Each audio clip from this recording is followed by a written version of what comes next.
The eldest princess had now reached her 15th birthday and was to venture above the water. When she came back, she had hundreds of things to tell them, but the most delightful of all, she said, was to lie in the moonlight on a sandbank in a calm sea, and to gaze at the large town close to the shore, where the lights twinkled like hundreds of stars, to listen to music and the noise and bustle of carriages and people, to see the many church towers and spires, and to hear the bells ringing.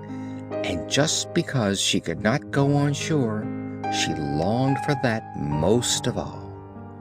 Oh, how eagerly the youngest sister listened!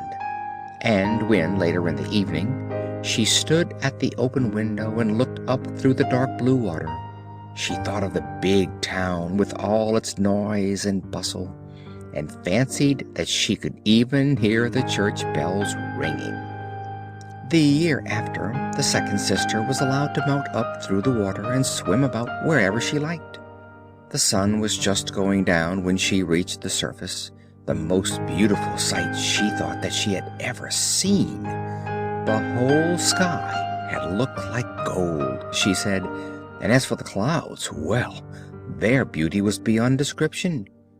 They floated in red and violet splendor over her head, and far faster than they went, a flock of wild swans flew like a long white veil over the water toward the setting sun. She swam toward it, but it sank, and all the rosy light on clouds and water faded away. The year after that, the third sister went up, and being much the most venturesome of them all, swam up a broad river which ran into the sea.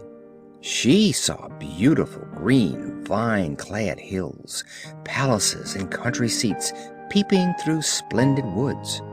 She heard the birds singing, and the sun was so hot that she was often obliged to dive to cool her burning face. In a tiny bay, she found a troop of little children running about naked and paddling in the water. She wanted to play with them, but they were frightened and ran away. Then a little black animal came up. It was a dog, but she had never seen one before. It barked so furiously at her that she was frightened and made for the open sea. She could never forget the beautiful woods, the green hills, and the lovely children who could swim in the water, although they had no fish's tails. The fourth sister was not so brave. She stayed in the remotest part of the ocean, and, according to her account, that was the most beautiful spot. You could see for miles and miles around you, and the sky above was like a great glass dome. She had seen ships, but only far away, so that they looked like seagulls.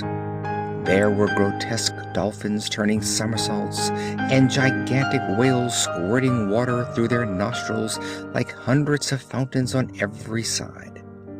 Now the fifth sister's turn came. Her birthday fell in the winter, so that she saw sights that the others had not seen on their trips.